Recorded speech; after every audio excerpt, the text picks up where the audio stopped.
Shalom Khaverim, Baruchim Abaim, selamat datang di dalam pembahasan Parasa Hasavua yang biasa kita lakukan setiap Sabat. Saat ini kita akan membahas bersama-sama Parasat Selah. Namun sebelumnya Khaverim, mari kita mau mengucapkan berkat sebelum kita belajar Torah. Baruch ata Adonai Eloheinu melech haolam asher kitsanu bamitzvotav vetzivanu la'asok bedivre Torah.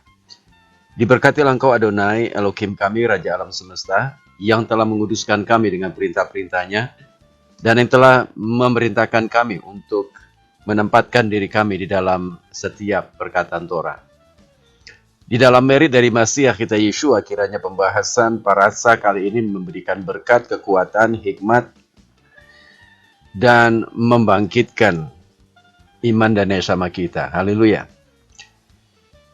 Baik, Khaverim. Pembahasan kali ini saya berikan judul Bukankah Ini Milikmu? Parasat Selah. Sebelumnya kita akan menyoroti 3 parasot, Khaverim, yaitu Parasat Ba'alotecha. Ini parasa sahabat kemarin, sahabat yang lalu.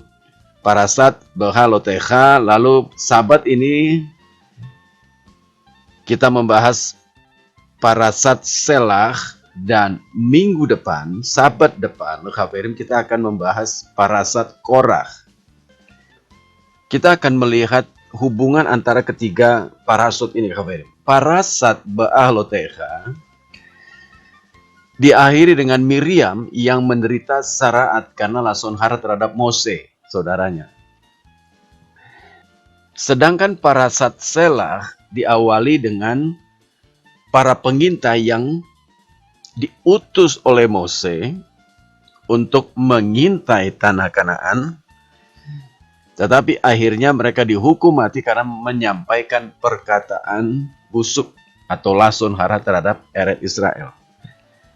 Dan parasat Korah, parasat sabat yang akan datang, ini membahas tentang persepakatan jahat menentang kepemimpinan Moshe Rabbeinu. Jadi kita melihat, Khaverim, 3 parasot yang saling berhubungan. Temanya ini saling berhubungan, kan, Khaverim. Mulai dari Ba'alotecha, Selah, dan Korah. Khaverim, di dalam pembahasan parasat Selah kali ini, kita akan melihat ketiga dari parasot ini, Khaverim, dari Ba'alotecha, Selah, dan Korah. Kita awali dengan Bamidbar atau bilangan 13 ayat 1 dan 2. Yang berbunyi demikian, Vaidaber Adonai el Moshe lemor, Selah lecha anashim, Vayaturu et eretz Kenaan, asher ani noten livnei Israel, is echad, lemate avo tav, tis lahu kol nasih vachem. Adonai berfirman kepada Mose, suruhlah beberapa orang mengintai tanah Kanaan yang akan kuberikan kepada orang Israel. Dari setiap suku nenek moyang mereka, haruslah kau suruh seorang, semuanya pemimpin-pemimpin di antara mereka. Baik, Khaverim. Sabat yang lalu, kita membahas parasat Ba'alotecha. Di dalam parasat Ba'alotecha, Khaverim, kita melihat bahwa ada kerinduan Hasem untuk segera membawa bangsa Israel memasuki Eretz Kanaan. Dan di dalam parasat Selah ini, Khaverim, bangsa Israel ini sudah ada di perbatasan dengan tanah Kanaan. Jadi sudah tinggal masuk saja, Khaverim. Tinggal 1 langkah lagi, mereka akan memasuki tanah Kanaan. Tetapi ada tragedi yang terjadi di parasat Selah, yaitu tragedi para pengintai. Rasi, kita mulai dari Rasi, Rabbi Shlomo Yisachar. Rasi menjelaskan atau Rasi memulai dengan sebuah pertanyaan. Mengapa bagian yang membahas tentang pengintai ditempatkan berdampingan dengan bagian yang membahas hukuman Miriam? Tadi kita sudah melihat bahwa akhir ujung dari parasat Be'ahlotecha itu mengisahkan Miriam yang terkena saraat karena lason hara terhadap Mose. Nah, setelah kisah Miriam terkena saraat, langsung masuk ke kisah pengintai. Rasi bertanya, kenapa dua kisah ini disandingkan? Rasi menjelaskan, hal ini disandingkan untuk menunjukkan betapa menyedihkan dosa para mengintai. Miriam dihukum karena lason hara terhadap Mose, saudara laki-lakinya, dan orang-orang berdosa ini menyaksikannya namun mereka tidak mengambil pelajaran darinya. Ini maksud kenapa kisah ini disandingkan, Kafirin. Jadi supaya bangsa Israel memahami bahwa dosa lason hara itu, Kafirin, itu sangat menyedihkan. Apa yang dialami oleh Miriam itu kan disaksikan oleh seluruh bangsa Israel, termasuk pengintai-pengintai ini. Nah, harusnya mereka bisa melihat apa yang dialami Miriam akibat dosa lason hara itu harusnya menjadi pelajaran buat mereka supaya mereka tidak melakukan hal yang sama seperti yang dilakukan oleh Miriam. Tetapi kita melihat bahwa di dalam kisah ini, di dalam parasat Selach ini, mereka tidak mengambil pelajaran dari kejadian menimpa Miriam. Ini bisa kita lihat di Midrash Tanhuma, Selach 5. Bamidbar Rabbah 16 ayat 6, Hafirim, menjelaskan hal ini lebih luas lagi. Alasan untuk mengatakan utuslah orang Selach Lecha setelah bagian Miriam, dikatakan bahwa ini telah diantisipasi oleh Hakadosh Baruch Hu. Bahwa mereka akan kembali dan mengatakan kata-kata jahat terhadap negeri itu. Kita bisa lihat di Sota. Asem sudah tahu bahwa pengintai-pengintai ini, Hafirin, sudah punya niat, sudah punya rencana untuk membawa kabar yang buruk tentang tanah Kanaan. Dengan maksud supaya bangsa ini tidak ingin masuk, tidak mau memasuki tanah Kanaan. Nah, jadi kejadian Miriam Hafirin itu antisipasi. Hasem memberikan antisipasi supaya bangsa ini tidak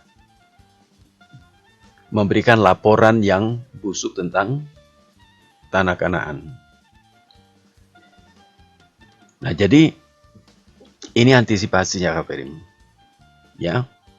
Di dalam Sota 34 dikatakan bahwa pengintai ini sudah rencana untuk memberikan laporan yang buruk tentang tanah Kanaan. Hakadosh Baruch Hu telah mengatakan bahwa mereka seharusnya tidak berkata, kami tidak tahu apa hukuman untuk lason hara. Ya, nggak ada alasan. Karena apa? Karena mereka sudah lihat apa yang dialami oleh Miriam. Jadi mereka tidak bisa beralasan, waduh kami nggak tahu apa itu akibat dari lason hara. Oleh karena itu, Hakadosh Baruch Hu meletakkan bagian ini berdampingan dengan bagian Miriam menderita zaraat. Hal ini agar semua orang tahu hukuman untuk lason hara. Ini adalah peringatan sehingga mereka kembali untuk berbicara lason hara.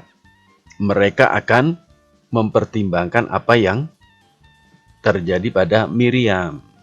Ya, kabarimnya.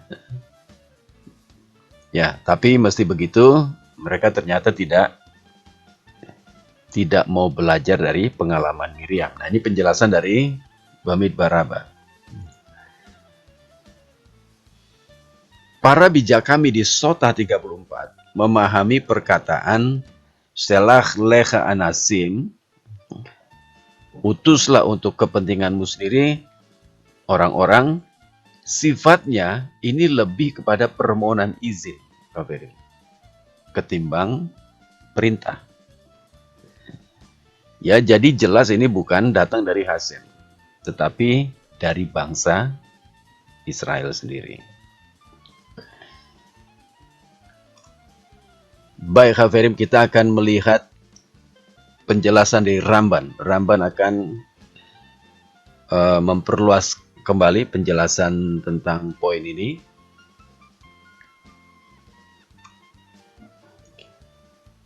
Hafirim, Ramban menjelaskan perkataan Selah lecha anashim itu sebagai utuslah untuk kalian menurut penilaianmu sendiri. Saya tidak memerintahkan kalian, jika mau utuslah. Ini penjelasan dari Ramban, Hafirim. Jadi pemilihan pengintai dan rencana untuk mengintai tanah Kanaan, Hafirim, itu bukan gagasan dari Hashem. Itu adalah keinginan bangsa Israel sendiri. Mengapa bangsa Israel ingin mengintai tanah Kanaan? Karena mereka sudah punya rencana untuk memberikan laporan yang buruk tentang tanah Kanaan. Maksudnya agar bangsa Israel menolak untuk masuk ke tanah Kanaan. Nanti kita lihat penjelasannya, Kafir. Ya. Jadi bangsa Israel datang menghadap kepada Mose. Mose, kita utus orang yuk. Sebelum kita masuk, kita utus orang untuk mengamati tanah Kanaan. Mose tidak langsung menjawab. Mose konsultasi sama Hashem. Hashem bilang sama Mose, kan aku telah mengatakan kepada mereka bahwa tanah itu baik. Ya, KPDM kita bisa lihat di dalam Keluaran 3:17. Aku akan membawamu keluar dari kesengsaraan Mesir ke tanah yang baik. Ini perkataan Hashem. Jadi KPDM sekali lagi, ini bukan gagasan dari Hashem. Hashem sudah yakinkan mereka bahwa tanah itu baik. Mereka bukan tidak percaya tanah itu baik, tapi mereka memang tidak ingin masuk ke tanah Kanaan. Nah, karena mereka memaksa juga, maka Ramban menjelaskan, akhirnya Hashem memberi mereka ruang untuk kesalahan mereka. Hashem buka kesempatan untuk mereka bersalah. Supaya apa? Supaya mereka tidak diberikan hak untuk mewarisi tanah tersebut. Ini penjelasan dari Nachmanides, ya, Moshe ben Nachman, atau disebut juga Ramban. Khaverim, kita akan melihat penjelasan dari Yalkut Simoni. Yalkut Simoni menjelaskan, orang Israel datang kepada Mose meminta untuk mengutus pengintai. Mose berkata kalau itu tidak perlu karena Hashem telah memberikan jaminan kepadanya bahwa mereka akan mengalahkan orang Kanaan. Orang Israel menjawab dengan mengatakan bahwa penduduk setempat mengetahui rencana orang Israel untuk menyerang negara mereka. Dan itulah sebabnya mereka menyembunyikan semua barang berharga harta karun mereka. Akibatnya orang Israel akan kehilangan sebagian besar dari apa yang dijanjikan Hashem kepada mereka. Karena mereka tidak akan mewarisi lebih dari sekedar tanah saja. Mereka meyakinkan Mose bahwa untuk membuat kata-kata Hashem menjadi kenyataan, mereka ingin mengutus pengintai. Inilah mengapa Mose dikutip dalam Ulangan 1:23 telah memberikan persetujuannya untuk permintaan mereka ini. Ini juga mengapa dalam Ulangan 1 ayat 22, Torah menggambarkan misi pengintai sebagai Veyah peru lanu, agar mereka menggali untuk kita harta karun. Jadi Haverim, Yalkut Simoni menjelaskan bahwa Mose terperangkap oleh perkataan orang Israel. Sehingga Mose memberikan persetujuan untuk permohonan mereka mengintai tanah Kanaan. Selanjutnya kita lihat dari Sota 34b ayat 3. Torah menyatakan bahwa Hashem memberitahu Mose, utuslah kamu orang, Selach lecha anashim. Res Lakis mengatakan utuslah kamu, berarti bahwa engkau harus mengutus mereka atas kebijaksanaanmu sendiri dan bukan sebagai perintah ilahi. Ya, KPM tadi kita sudah singgung penjelasan ini, sekarang kita lihat di dalam Sota. Res Lakis mengatakan bahwa ini bukan perintah ilahi. Nah, seandainya itu adalah perintah ilahi, apakah seseorang memilih bagian yang buruk untuk diri sendiri? Tentu enggak. Ya, karena Hasem tahu ini ada niatan yang buruk, ada niatan yang enggak baik. Hasem enggak izinkan. Maksudnya Hasem tidak perintahkan mereka. Perintah itu datang dari Mose. Karena Hasem tahu sifat para pengintai ini dan bahwa mereka pada akhirnya akan memfitnah negeri ini, Hasem secara pribadi pasti tidak akan mengirim mereka. Dan inilah arti dari apa yang tertulis dalam perikop di mana Mose menceritakan kembali kisah para pengintai itu. Jadi di dalam Sefer Devarim, di dalam kitab Ulangan itu kan diceritakan lagi. Ya, dan Mose katakan, dan itu baik di mataku. Res Lakis berkata, implikasi dari kata-kata ini adalah bahwa itu baik di mataku, tetapi tidak di mata yang Maha Hadir. Itu baik di pemandangan Mose, tapi tidak di pemandangan Hakadosh Baruch Hu. Nah, jadi Haverim, dari beberapa penjelasan Chazal, dari beberapa penjelasan rabbinik, bisa kita simpulkan bahwa pertama, keinginan untuk mengintai tanah Kanaan itu bukan datang dari Hashem. Bukan juga datang dari Mose, tapi datang dari bangsa itu sendiri. Kenapa? Karena bangsa itu seyogianya mereka tuh tidak mau masuk ke tanah Kanaan. Mereka sudah merasa nyaman di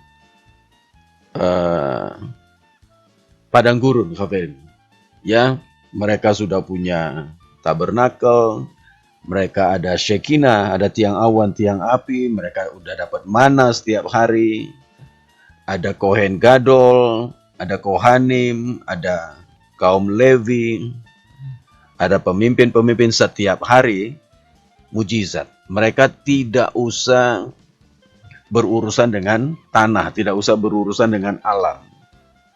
Segala sesuatu datang dari atas. Ada mana, ada air dari batu yang selalu menyertai mereka. Ya, segala sesuatu tersedia. Dan mereka tidak mau berurusan dengan tanah. Sehingga mereka berencana untuk mengutus pengintai dengan maksud untuk menjelek-jelekan negeri itu, tanah Kanaan. Agar bangsa ini bisa dipengaruhi oleh mereka untuk tidak mau memasuki tanah Kanaan.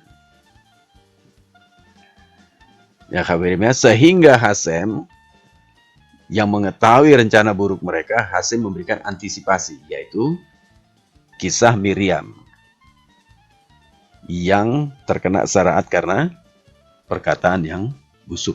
Ya, lason hara, perkataan jahat kepada Mose.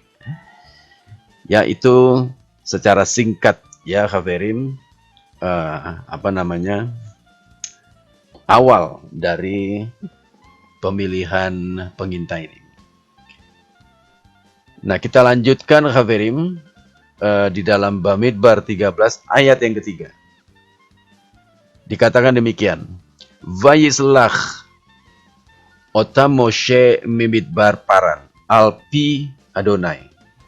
Kulam anashim rashe bnei Israel hema. Lalu Mose mengutus mereka dari padang gurun Paran sesuai dengan perkataan Adonai. Alpi Adonai. Semua orang itu adalah kepala-kepala, pemimpin-pemimpin.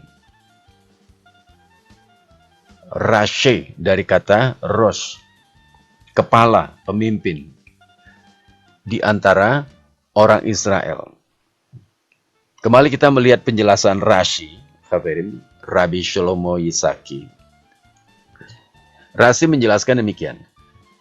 Kata Ibrani Alpi Adonai sesuai dengan perkataan Adonai. Diartikan Rashi di sini dengan persetujuannya, dengan persetujuan Hashem. Yaitu bahwa Hashem tidak mencegah mereka untuk melakukan pengintaian. Ini tentang Alpi Adonai. Kol Anashim, mereka semua adalah pria. Dimanapun istilah Anashim digunakan, ya Anashim atau pria, dimanapun istilah Anashim digunakan dalam kitab suci, ini adalah istilah yang menunjukkan kelayakan. Ya, orang-orang yang layak, yang worth it. Jadi orang-orang ini yang dipilih dari setiap suku ini yang menjadi pengintai, ini adalah orang-orang yang layak. Bukan orang sembarangan, Khaverim. Dikatakan mereka adalah Rashe. Mereka adalah kepala-kepala atau pemimpin-pemimpin suku. 12 suku Israel. Ini orang-orang yang perkasa, Khaverim. Orang-orang yang saleh, orang-orang yang baik, orang-orang yang terpilih, Khaverim. Ya, jadi orang-orang yang worth it. Orang-orang ini meskipun kemudian mereka berdosa, tetapi pada saat itu ketika mereka ditetapkan, ketika mereka ditunjuk, mereka adalah orang-orang yang worth it, orang-orang yang layak. Ini penjelasan Rashi dari Bamidbar 13 ayat 3. Arti lain dari kata lecha mungkin berhubungan dengan definisi anashim tadi, yaitu orang-orang yang gagah berani, orang-orang saleh. Tuh lihat kabelnya, ini penjelasan dari Rashi. Ya, jadi mereka itu adalah orang-orang gagah berani, orang-orang saleh, ya orang-orang yang merupakan pemimpin dari suku, itu orang-orang yang dipilih secara aklamasi oleh seluruh bangsa Israel karena mereka pemimpin. Hashem memberitahu Mose bahwa orang-orang ini benar, saleh, hanya selama mereka berada di hadapan Mose. Yaitu ketika berhadapan begini, berhadapan muka dengan muka. Begitu mereka berbalik dan memulai misi mereka, kesalehan yang melingkar di kepala mereka, ini istilahnya kabarnya, itu langsung retak, terbuka, langsung robek kabarnya. Ini penjelasan Rashi. Jadi mereka itu saleh, mereka itu benar, baik, itu hanya ketika mereka ada di hadapan Mose. Begitu mereka mulai masuk ke tanah Kanaan memulai misi mereka, pada saat itu Hafirin berubah total. Kita bisa lihat dari penjelasan Khiskuni, Rabi Hezekia ben Manoah atau Hezekia bar Manoah. Khiskuni menjelaskan bahwa Kol Anashim, perkataan Kol Anashim menurut Rasi semuanya memiliki kepribadian yang berbeda. Ini yang menariknya Kafirin. Ya, nanti kita lihat. Jadi Khiskuni menjelaskan menurut Rasi, orang-orang yang dipilih ini memiliki kepribadian yang berbeda. Pada saat mereka ditugaskan dengan misi mereka, mereka semua pantas dipilih untuk tugas ini. Layak mendapatkan tugas ini. Mereka mengalami perubahan hati hanya setelah terpilih. Jadi ketika mereka ditunjuk Kafirin, mereka tuh masih layak semua. Setelah mereka ditunjuk, hanya setelah mereka ditunjuk, langsung hatinya berubah. Rasi menunjukkan hal ini ketika mengomentari kata-kata Vayelchu vayavo'u. Itu di ayat 26 Kafirin. Mereka pergi dan mereka datang. Sota 35, ini masih penjelasan Khiskuni. Sota 35 menafsirkan kata Vayelchu vayavo'u. Mereka pergi dan mereka datang, yang di ayat 26. Artinya begini Kafirin, kepergian mereka dapat dibandingkan dengan kepulangan mereka. Mereka jahat ketika mereka kembali karena mereka telah menjadi jahat pada saat mereka diutus untuk misi mereka. Jadi kira-kira begini Kafirin, Khiskuni menjelaskan ketika pengintai ini pulang, mereka membawa kabar yang busuk tentang tanah Kanaan. Kenapa mereka membawa kabar busuk? Itu bukan ketika mereka ada di tanah Kanaan. Ketika mereka melihat, waduh, ternyata tanah Kanaan ini orangnya makan orang. Tanahnya makan penduduknya. Orangnya raksasa semua. Lalu hati mereka berubah. Enggak, Kafirin. Jadi hati mereka itu berubahnya bukan karena mereka sudah masuk ke tanah Kanaan. Justru sebelumnya, ya, tadi kita lihat penjelasan sebelumnya, mereka itu berubah setelah mereka ditunjuk. Jadi ketika mereka mau memulai misi ini tuh hati mereka udah berubah. Jadi niatan buruk, niatan jahat mereka itu sudah ada di awal. Maka dijelaskan Vayelchu vayavo'u. Ya. Mereka pergi dan mereka datang sama Kafirin. Mereka sudah mempunyai niatan yang jahat.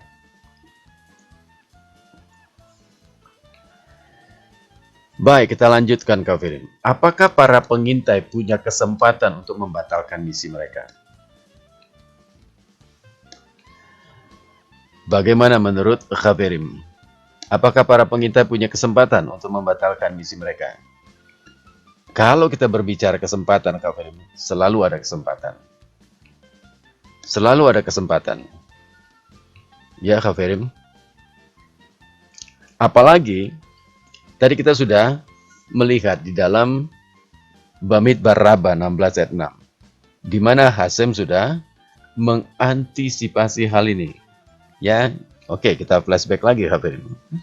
Bagaimana tadi Hasem mengantisipasi Miriam? Kisah Miriam yang terkena sarahat karena langsung hara terhadap Moses sebelum kisah para pengintai dimulai, seharusnya bisa menjadi sebagai peringatan bagi para pengintai untuk tidak melanjutkan misi mereka. Hasem sudah memberikan antisipasi. Jadi mereka sebenarnya punya kesempatan untuk membatalkan misi mereka. Ya, kalau memang hati mereka baik, mereka bisa saling mengingatkan, kita batalin aja deh. Lihat tuh Miriam. Miriam itu sadik loh, lebih sadik dari kita. Kalau dibandingin kita, Miriam lebih berkenan di hadapan Hasem. Tapi lihat, selevel Miriam saja, ketika dia lason hara, dihukum sama Hasem. Apalagi kita. Ya, KVM jadi ada kesempatan. Tapi mereka tidak berpikir ke sana, KVM. Ya, tadi kita bisa lihat di dalam Bamidbar Rabbah, mereka tidak mau belajar dari kejadiannya atau kisahnya Miriam. Namun Khaverim, Hasem tidak berhenti sampai di situ. Ya, inilah luar biasanya Hashem, Elohimnya Israel, Khaverim. Hasem ini bukan sekedar dia berdaulat, dia berkuasa. Bukan saja mighty power, tapi Hashem juga penuh dengan belas kasihan, penuh dengan anugerah, penuh dengan pengampunan. Hasem selalu memberikan kesempatan untuk bangsa ini tidak melakukan kejahatan. Ya, jadi ketika mereka memaksakan diri untuk berangkat juga, Hasem juga memberikan antisipasi. Berikutnya begini, kabar. Misi mereka adalah melaporkan temuan mereka kepada umat itu. Ya, jadi karena mereka memaksakan diri untuk pergi juga, nah akhirnya mau saya kasih tahu mereka, tugas kalian nggak usah memberikan tanggapan, nggak usah memberikan pemikiran. Jalan, lihat seperti apa tanah itu, masyarakatnya seperti apa, kota-kotanya seperti apa, lalu laporkan ke kita. Ya, cuman melaporkan aja kabarnya. Ya, temuan mereka laporkan kepada umat, sehingga umat itu ketika mendengarkan laporan mereka, mereka merasakan, wah, ini tanah yang Hasem berikan kepada kita. Nggak lama lagi kita akan memasuki tanah perjanjian. Mereka akan antusias, mereka akan senang. Ya, kalaupun mereka harus berperang, ya pengintai ini berikan gambarannya. Ya, oh, kota ini berbenteng, kota ini berkubu, kota ini tidak. Ya, jadi hanya memberikan laporan. Ya, kenapa Khaverim? Ini luar biasanya. Tadi sudah dijelaskan Khaverim bahwa tadi kan Hiskuni menjelaskan kepribadian mereka macam-macam. Kenapa? Mereka adalah pemimpin dari 12 suku Israel. Dan kalau kita balik ke belakang sedikit Khaverim di Beresit 49 di akhir dari Sefer Beresit, sebelum Yaakov Avinu meninggal, Yaakov Avinu itu memberkati ke-12 anak-anaknya. Ya, dan kita tahu bahwa berkat dari Yaakov Avinu itu memberikan identitas kepada ke-12 Bene Yaakov. Ya, seperti Yehuda digambarkan seperti singa. Lalu Yosef digambarkan seperti sapi. Lalu Isaskar digambarkan seperti pedagang dan lain sebagainya. Ada identitas yang diberikan oleh Yaakov Avinu kepada ke-12 putra-putranya. Nah, sehingga Khaverim, mereka memiliki karakteristik sendiri. Ketika mereka mengintai dan mereka memberikan laporan, ini laporannya akan lengkap karena dari 12 karakteristik ini akan menyempurnakan seluruh laporannya. Ya, ini antisipasi dari Hasem juga. Nah, sekarang kita lihat Khaverim. para pengintai tidak pernah diminta untuk memberikan pendapat mereka. Apakah penaklukan itu layak secara militer atau tidak? Enggak perlu. Karena apa? Karena semua sudah diputuskan.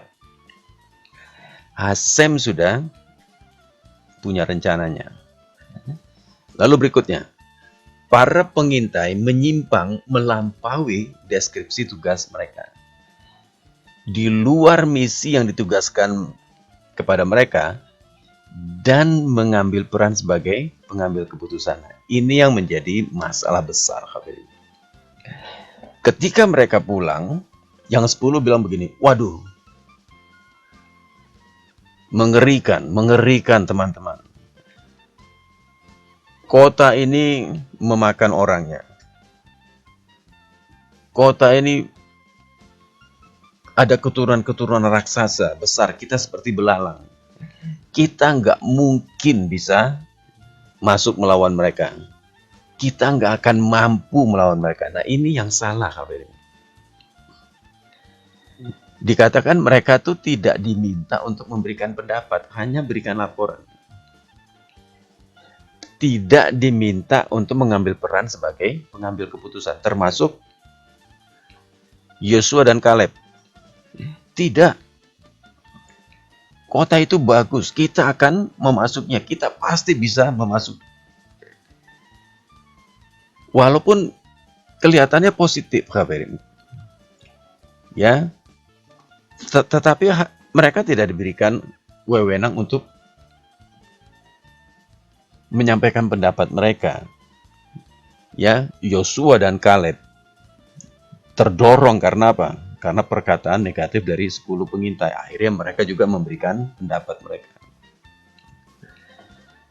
Ya. Jadi itu yang menjadi kesalahan mereka. Tugas mereka hanya melapor, tapi mereka memberikan pandangan mereka, memberikan pendapat mereka. Mereka memutuskan. Harusnya siapa yang memutuskan? Hasem. Karena Hasem sudah menentukan semuanya. Hasem sudah tahu. Ya. Nah, ini menjadi masalah, kafirin. Ya. Ini yang menjadi pelajaran buat kita supaya kita tidak mengambil wewenang di luar dari batas yang sudah diberikan kepada kita, kafirin. Setiap kita punya keunikan. Setiap pribadi Hasem ciptakan punya keunikan. Dan Hasem memberikan kepada mereka karunia. Karunia yang unik juga, kafirin. Ya, di mana setiap orang dengan kepribadiannya masing-masing, dengan karunianya masing-masing, dengan keunikannya masing-masing, sehingga mereka bisa saling melengkapi satu dengan yang lainnya. Seharusnya ini terjadi kepada 12 pengintai. Mereka akan saling melengkapi, saling menyempurnakan, kafirin. Ya, bukan memberikan pendapat mereka sendiri. Ini yang menjadi kesalahan pertama, kafirin. Kesalahan awal dari para pengintai. Mari kita lanjutkan, kafirin. Kita mau melihat lebih dalam dosa para pengintai. Ben Ischai atau Rav Yosef Chaim dari Baghdad menjelaskan dengan menganalisis sifat esensial dari dosa para pengintai. Ketika para pengintai kembali dari pengintaian mereka, mereka menjelaskan tentang keturunan raksasa dan kekuatan yang besar dari penduduk Eretz Israel. Dan betapa kecilnya mereka jika dibandingkan. Dalam konteks ini, mereka mengatakan kami merasa seperti Hagabim, seperti belalang. Itu bisa kita baca di dalam Bamidbar 13 ayat 33.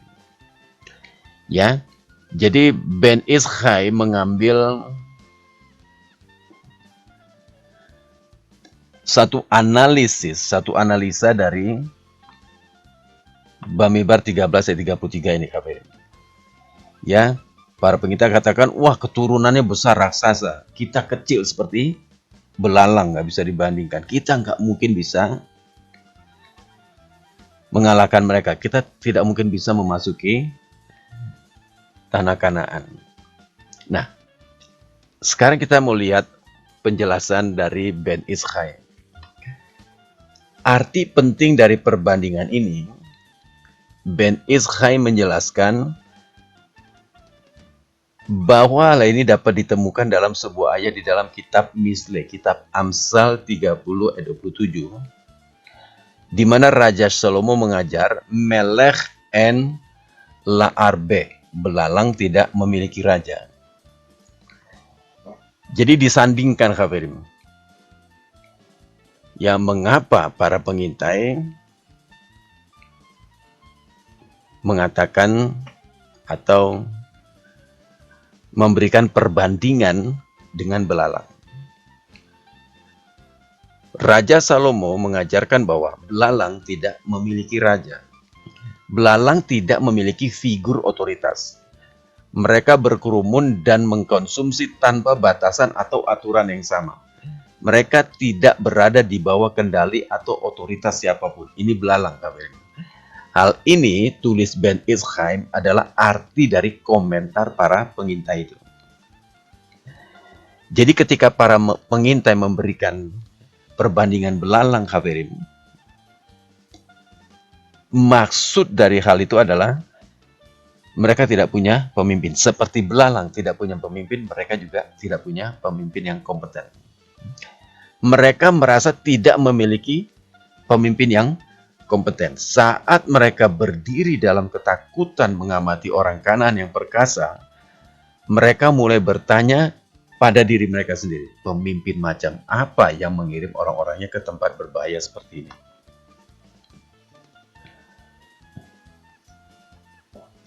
Perhatikan baik, perhatikan baik.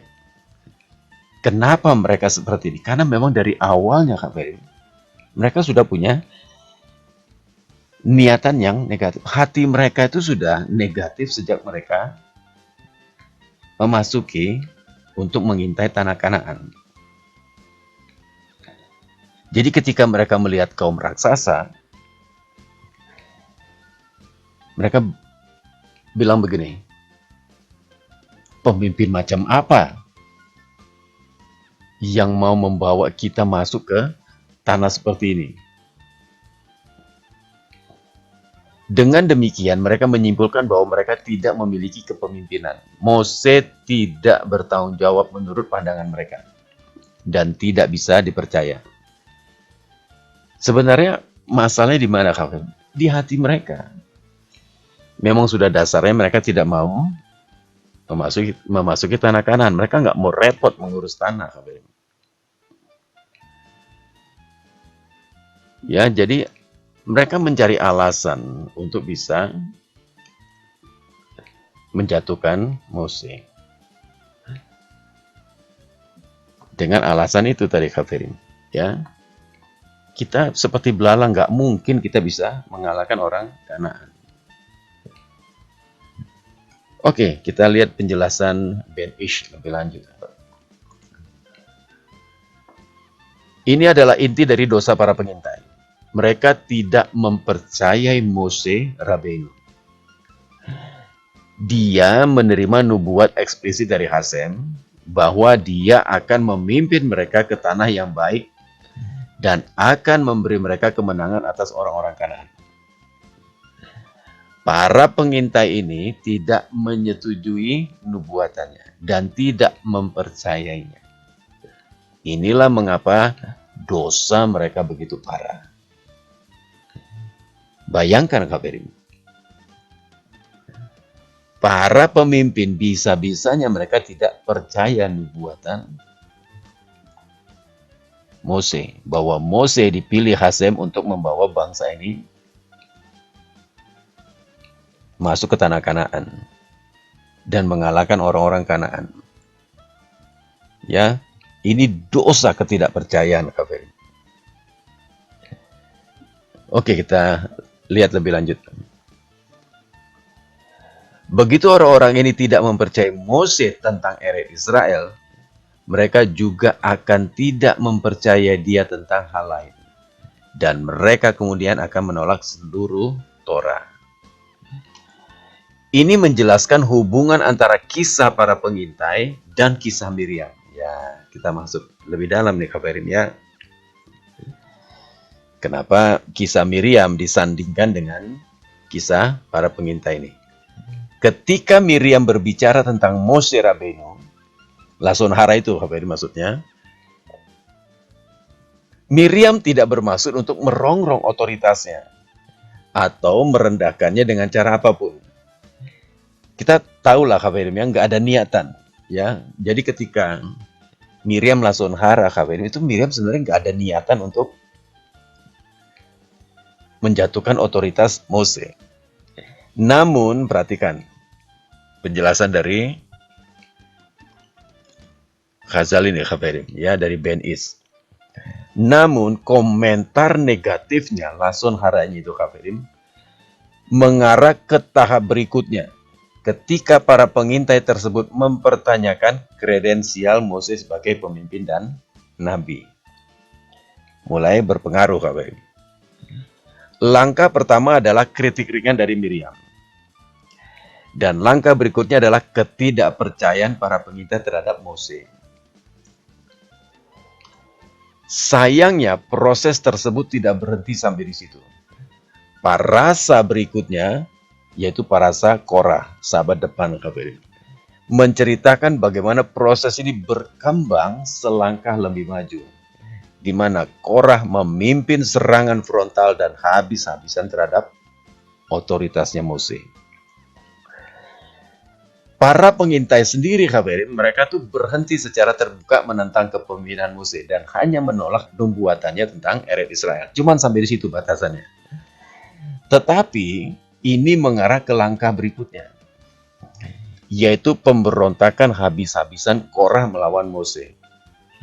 Apa yang mulanya adalah hal kecil yang tidak disengaja terhadap kehormatan Mose oleh Miriam, akhirnya berkembang menjadi pemberontakan besar-besaran melawan otoritas Mose.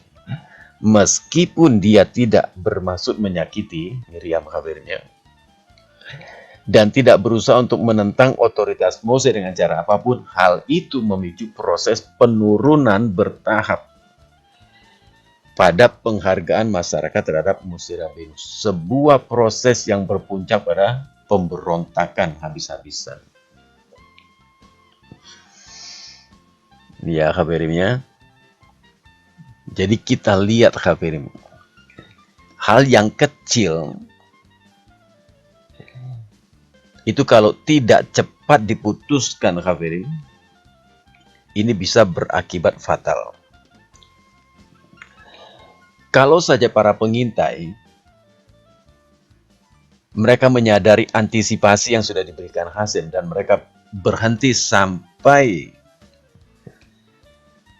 sebelum mereka melangkah, ya. Nah, kasusnya itu hanya sampai di Miriam kabarim. Ya, kasus akan berhenti, akan stop, terputus. Tetapi karena mereka tidak mau berhenti, mereka lanjutkan masuk ke tanah Kanaan. Nah, lihat kabarin, proses dari Miriam itu nggak diputus kabarin. Proses dari Miriam ini akan berkembang. Dan puncaknya adalah Korah. Pemberontakan Korah itu pemberontakan yang besar-besaran kabarin. Ya, itu kita akan bahas di sabat depan.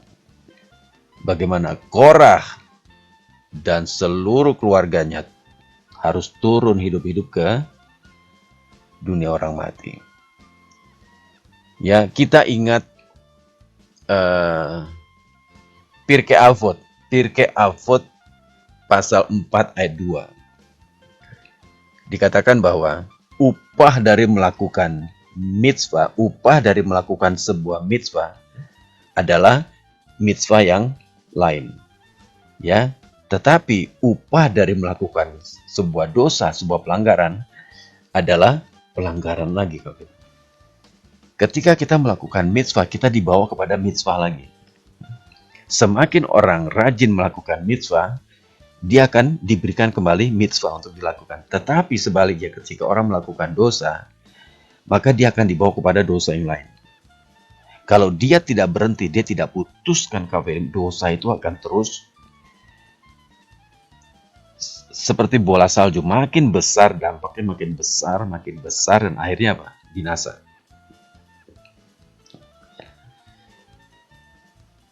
Kita lihat kafirin. Di bilangan di Bamidbar 14 ayat 36 dan 37 dikatakan V'ha'anashim asher salah Mose latur et haaretz. Adapun orang-orang yang telah disuruh Mose untuk mengintai negeri itu, Vayasufu Vayalinu alav et kol haeda lechotsi diba al haaretz vayamutu. Ha'anashim,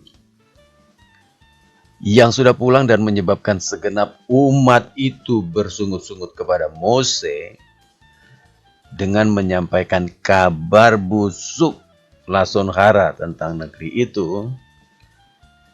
Dikatakan orang-orang itu mati kena tulah di hadapan Adonai. Ya kabarim ya. Akibatnya apa? Kebinasaan. Bahkan khaverim di penjelasan Khazal yang lain, di penjelasan Rabbi yang lain, mereka ini bukan saja binasa di olam haze, tapi mereka juga tidak mendapat bagian di olam haba karena apa? Pemberontakan. Ya, makanya harus cepat diputuskan, khaverim. Ketika Hasem sudah memberikan peringatan, antisipasi harusnya cepat, ya. Jadi kita lihat khaverim. Satu hal yang awalnya kecil, awalnya tidak sengaja, awalnya biasa. Tapi ketika itu tidak cepat-cepat disikapi dengan bijaksana, diputuskan khaverim, dampaknya menjadi besar. Apa itu khaverim? Kebinasaan. Ya, jadi orang-orang itu mati kena tulah di hadapan Adonai. Hari perkabungan Tisha B'Av. Khazal menceritakan bahwa, atau kitab suci mengisahkan, memberikan penjelasan kepada kita, akibat dari dosa para pengintai ini adalah hari perkabungan Tisha B'Av setiap tahun di generasi mendatang. Kita bisa lihat penjelasan di dalam Sotah 35 ayat 11. Ayat tersebut berbunyi, dan segenap umat itu mengeluarkan suara nyaring dan bangsa itu menangis pada malam itu. Ya, jadi ketika para pengintai datang khaverim, ya pada sore hari, dan mereka mulai menceritakan berita busuk tentang negeri itu. Nah, malamnya khaverim, bangsa itu nangis di kemah mereka. Semua bangsa itu menangis. Rabba berkata bahwa Rabbi Yohanan mengatakan hari itu adalah malam hari ke-9. Dan Hakados Baruchu berkata pada hari itu mereka menangis serampangan, mereka menangis sia-sia. Jadi aku, kata Hasem, akan menetapkan hari ini bagi mereka sebagai hari perkabungan untuk generasi mendatang. Kita bisa melihat penjelasan yang sama dari Ta'ani 29. Ini Talmud ya. Ta'ani 29 ayat 7. Rabba berkata bahwa Rabbi Yohanan mengatakan malam itu adalah malam ke-9 Av. Ya, jadi ini lebih jelas lagi.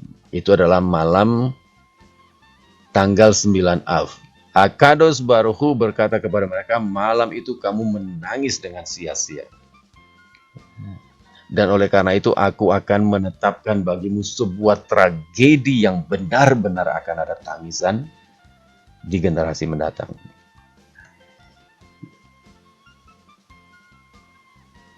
Pirka Avot Hafilim. Ya, melakukan mitzvah, kita dibawa kepada mitzvah. Melakukan dosa pelanggaran dibawa kepada dosa pelanggaran. Dan kita lihat Hafilim, bukan saja orang-orang yang membawa berita busuk itu mati kena tulah, tetapi ketika bangsa ini terus menangis di hadapan Hasem, Hasem bilang tanggal 9 Av ini menjadi hari perkabungan bagi generasimu, setiap generasimu di tahun yang di masa-masa yang akan datang, generasi-generasi selanjutnya. Jadi tanggal 9 Av itu menjadi hari perkabungan. Ya, dan kita tahu Hafirin bahwa tanggal 9 Av itu adalah hancurnya Bet Hamikdas pertama yang dibangun oleh Salomo. Tanggal 9 Av juga hancurnya Bet Hamikdas yang kedua. Itu semuanya terjadi di tanggal 9 Av. Juga ada beberapa tragedi lain yang terjadi di tanggal 9 Av sehingga Tis'a B'Av ini menjadi peringatan perkabungan bagi bangsa Israel. Sampai hari ini mereka harus berpuasa 25 jam untuk memperingati dosa dari para pengintai ini. Ya, ini pelajaran yang bisa kita ambil dari dosa para pengintai ini. Oke, kita lanjutkan.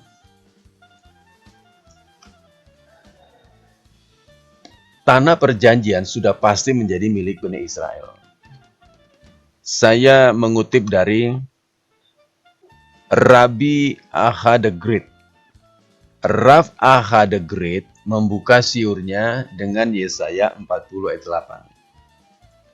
8. Dan dia mengatakan dengan apakah hal itu dibandingkan? Yaitu dengan seorang raja yang mempunyai teman. Raja di sini Hafirim adalah Hashem sendiri, Hakadosh Baruch Hu. Dan temannya raja ini adalah Abraham Avinu. Hakadosh Baruch Hu mempunyai teman yang namanya Abraham Avinu. Raja membuat kesepakatan dengan temannya itu dan berkata, ikutlah denganku dan aku akan memberimu hadiah. Jadi temannya ikut Hafirim. Dia pergi bersama raja, tetapi dia meninggal. Belum dapat hadiahnya, belum dapat perjanjiannya, Hafirim meninggal. Ya, ini adalah kisah Abraham Avinu. Ya, Abraham Avinu keluar dari rumahnya, keluar dari kotanya, keluar dari tempat kelahirannya, keluar dari Ur Kasdim, keluar dari Haran untuk pergi mengikuti Hashem. Dan Hashem berjanji, aku akan memberikan kepadamu tanah perjanjian. Engkau lihat tuh, tanah Kanaan itu akan aku berikan kepadamu. Belum diberikan Hafirim, sudah meninggal. Ya, dan raja berkata kepada putra temannya, anak dari Abraham Avinu. Ya, jadi ini adalah Bani Israel. Meskipun ayahmu telah meninggal, aku tidak menarik kembali hadiah yang telah aku janjikan kepadanya. Jadi sekarang mari, terimalah. Makanya Hasem memanggil anaknya, Abraham Avinu, yaitu Bani Israel, dipanggil, ya, diajarkan Torah di Gunung Sinai, dan akan diberikan tanah Kanaan. Nah, sekarang kita lihat, Hafirin, apa bunyi dari Yesaya 40 ayat 8. Yesaya 40 ayat 8 berbunyi demikian. Yafes Hatsir, Navel Sis, Udevar Elohenu Yakum Leolam. Rumput menjadi kering, bunga menjadi layu. Tetapi firman Elohim kita tetap untuk selama-lamanya. Ini yang disampaikan oleh Rav Aha the Great.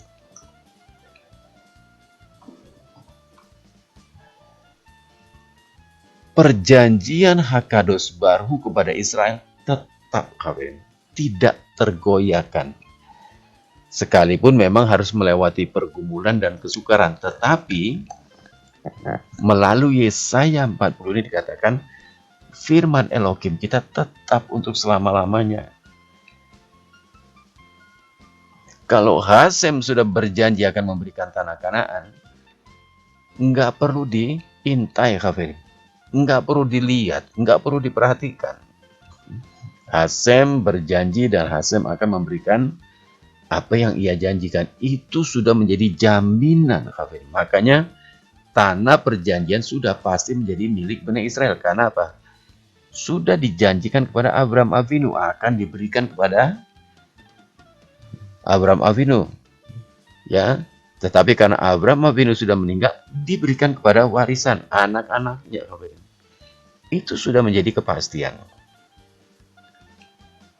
Ya, tidak perlu ragu, tidak perlu bimbang, sekalipun memang harus melewati banyak sekali pergumulan, banyak sekali kesukaran, harus berperang dan lain sebagainya. Tapi janji Hasem itu ada murni. Ya, seperti Mazmur katakan, janji Hasem itu adalah murni, bagikan perisai bagi setiap orang yang percaya dan berharap kepadanya. Jadi itu sudah menjadi milik Bani Israel. Ya, makanya kenapa pembahasan ini saya berikan tema, bukankah itu milikmu? Kenapa ragu? Kenapa nggak mau diterima? Ya, padahal selanjutnya Hafirim, kita tahu bahwa di Eret Israel, di tanah Israel, mereka bisa melakukan Torah dengan sempurna. Ya, karena di padang gurun mereka tidak bisa melakukan semua mitzvot. Tapi di Eretz Kanaan mereka bisa melakukan semua mitzvot. Nah, Hafirim, kita mau melihat dan membandingkan bagian pertama sama bagian terakhir dari Parashat Selach ini. Parashat Selach diawali dengan Bamidbar 13 ayat 2. Ia mengatakan Selach lecha anashim vayaturu et Eretz Kanaan. Suruhlah beberapa orang mengintai tanah Kanaan. Dan diakhiri dengan bangsa Israel harus membuat jumbai pada keempat sudut baju mereka. Ya, buat sisit kafirin. Kenapa mereka harus buat sisit? Karena begini, bangsa Israel berdosa dengan dosa pemberontakan. Mereka tidak mau tunduk kepada Mose, tidak mau tunduk sama Hasem, mereka mengikuti hati mereka, mengikuti mata mereka, mengikuti keinginan mereka. Sehingga di akhir dari Parashat Selach ini, Hasem bilang buat jumbai, buat sitit. Kenapa? Supaya ketika engkau setiap kali engkau melihat kepada sisit itu, engkau akan ingat kepada mitzvotnya Hasem. Engkau akan ingat kepada perintahnya Hasem. Agar velo taturu achare levavkem v'achare enechem asher atem zonim acharem. Dan tidak lagi menuruti hatimu dan matamu sendiri. Jadi ini juga antisipasi terakhir nih kabarnya. Ya, jadi kenapa sampai hari ini orang Yahudi selalu mengenakan sisit setiap hari? Ini antisipasi dari Hasem. Supaya mereka ingat dosa para pendahulu mereka yang menyebabkan mereka masih ada di exile sampai hari ini, masih ada di diaspora sampai hari ini. Ya, kafirim, supaya mereka ingat itu. Kenapa kafirim? Nah, ketika mereka mengingat akan hal itu, lalu mereka mulai setia melakukan mitzvot, setia melakukan Torah, setia melakukan kebaikan, setia melakukan sedekah, setia melakukan gemilut chasadim. Agar apa? Agar mereka bisa merektifikasi dosa pendahulu mereka. Ya, kan dosa pendahulu mereka itu kan membawa dampak sampai hari ini, kabar. Ya, nah dampak itu bisa direktifikasi dengan mengingat kepada perjanjian Hasem, mengingat kepada Torah Hasem, mengingat kepada mitzvot untuk apa? Untuk dilakukan. Sehingga ketika mereka melakukan mitzvot, melakukan Torah, melakukan sedekah, melakukan gemilut chasadim, mereka merektifikasi dosa kesalahan para pendahulu mereka dengan pengharapan bahwa Hasem akan memulihkan mereka. Ya, nah ini makna yang signifikan dari sisit kafirim. Ya, dan makna berikutnya kafirim adalah setiap orang Yahudi melantunkan Shema kafirim dan Ahabta, Shema ve Ahabta. Di bagian terakhir dari Shema itu ada bagian yang namanya Vayomer. Vayomer Adonai el Moshe lemor daber el beni Israel. Va'amarta alaihem wa'asulahem sisit. Nah, ketika masuk di bagian Vayomer ini, kafirim, lalu orang Yahudi itu dia memegang keempat sisit itu. Mereka pegang jadi satu di tangan mereka. Lalu mereka mengucapkan Vayomer Adonai el Moshe lemor. Ya, setiap mereka menyebutkan kata sisit, lalu mereka pegang sisitnya dan mereka cium sisitnya, kafirim. Ya, apa maknanya ini, kafirim? Memegang empat sisit secara bersamaan merupakan ekspresi pengharapan bahwa Hasem akan mengumpulkan Israel dari keempat penjuru bumi. Jadi bukan saja mereka melakukan mitzvot, kafirim, tapi ketika mereka melakukan mitzvot dengan kafana, dengan iman yang benar, ini ada tujuan ya, kafirim. Ya, keempat sisit itu, kafirim, bukan saja mengingatkan mereka akan mitzvot, tapi gini, itu adalah pengharapan, sebuah ekspresi pengharapan bahwa satu saat Hasem akan mengumpulkan Israel dari empat penjuru bumi, dari exile, untuk kembali ke Eretz Israel. Karena tanah Israel memang sudah diberikan menjadi milik Israel, walaupun dengan perjuangan. Tapi pengharapan itu akan terjadi seperti yang dikatakan oleh Yehezkel. Di dalam kitab Yehezkel 11 ayat 17, dikatakan Ko Amar Adonai Hashem. Berfirmanlah Adonai Hashem. Vekibatsti etachem min ha'amim. Aku akan menghimpunkan kamu dari bangsa-bangsa. Ya, kafirim. Dan di ujung dari akhir itu adalah venatati lachem et atmat Israel. Dan aku akan memberikan kamu Eretz Israel. Lihat, kafirim, ini adalah janji yang Hasem berikan. Nah, oleh karena itu, kafirim, pembacaan Berit Hadasa untuk para Sat Selah ini diambil dari Ibrani 37. Hati yang lembut, kafirim. Sebab itu seperti yang dikatakan Roh Kudus, pada hari ini jika kamu mendengar suaranya, janganlah keraskan hatimu seperti dalam kegeraman pada waktu pencobaan di padang gurun. Di mana nenek moyangmu mencobai aku dengan jalan menguji aku, sekalipun mereka melihat perbuatan-perbuatanku 40 tahun lamanya. Jadi mesti memiliki hati yang lembut. Ya, hati yang lembut. Salah satu tanda kita memiliki hati yang lembut adalah begini, kafirin. Kita menaruh hormat kepada pemimpin kita. Bangsa Israel tidak menaruh hormat kepada pemimpin mereka, Mose.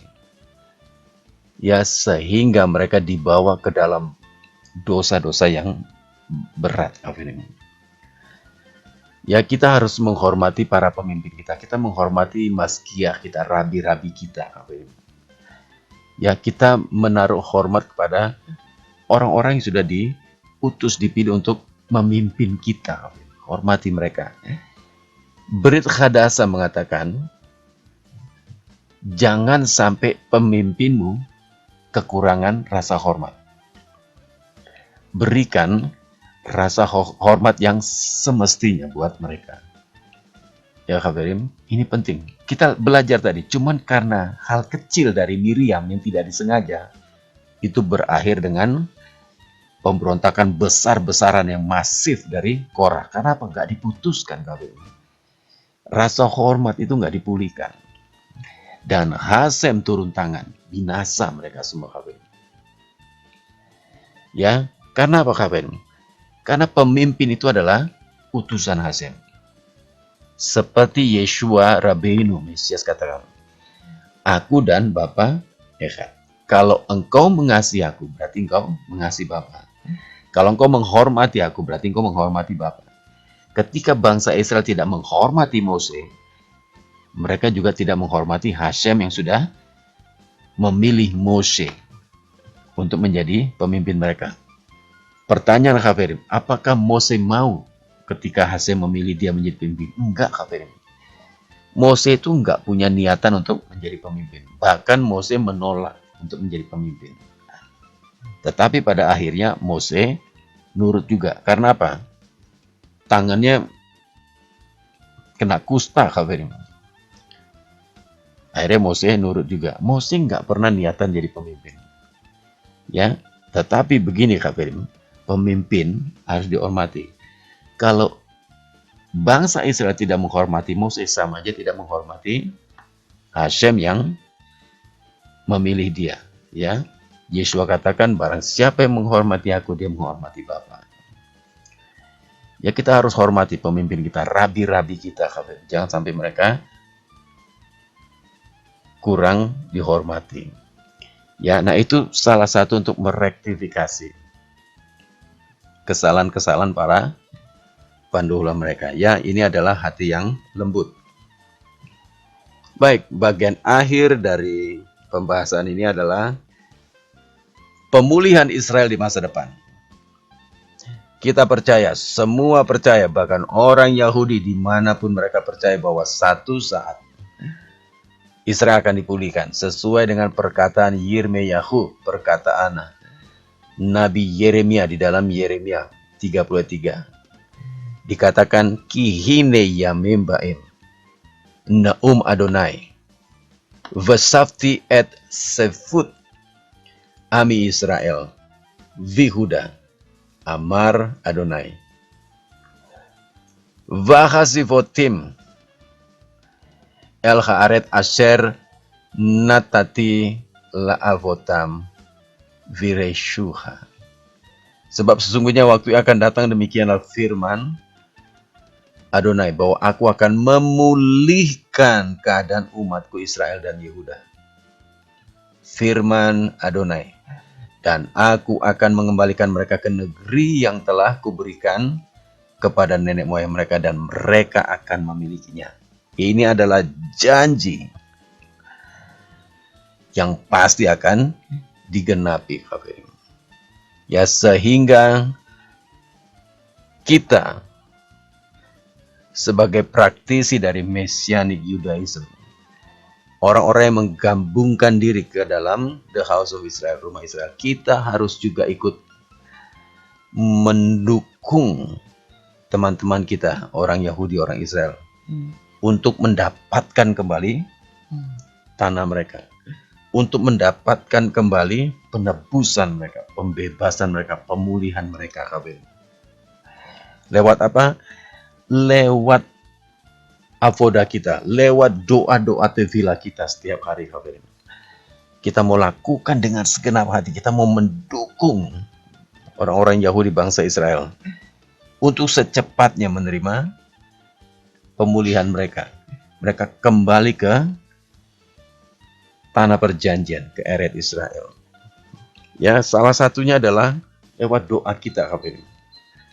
Ya, di akhir dari Amidah, Kafirin, ya, kalau kita masuk di dalam Sakharit, apakah itu Sakharit harian atau Sakharit di Sabat, kita selalu mengakhiri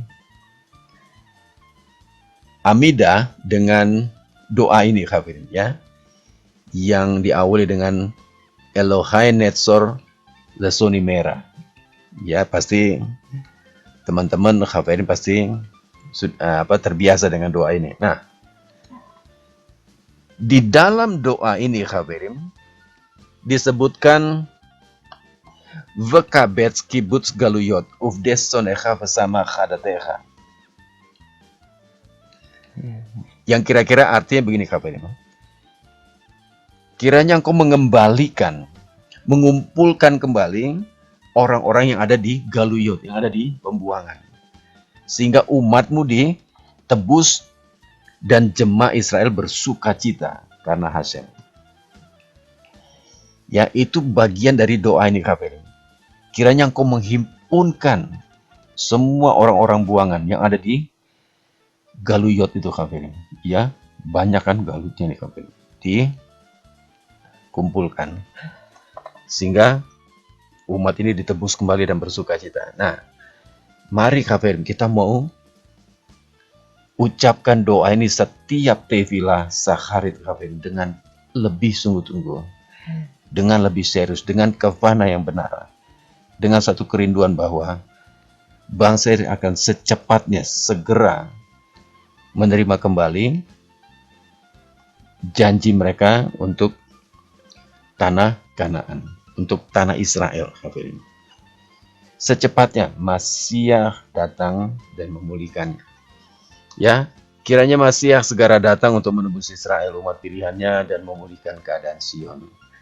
Ini menjadi doa kita, ini menjadi pengharapan kita di dalam setiap kita melakukan tefilah. Ya, Kafirin, ini saja yang bisa saya dirikan untuk pembahasan parasat Selach pada sabat ini.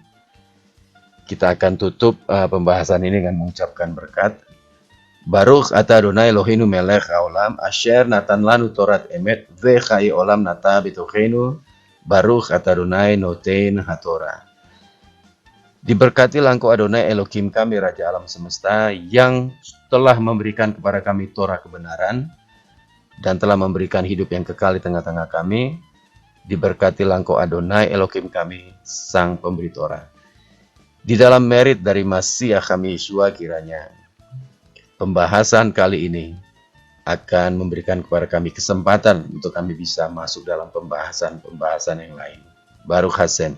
Terima kasih buat perhatian Kafirin semua, dan biarlah kita semua semakin dikuatkan dan diteguhkan. Haleluya, Baruch Hashem.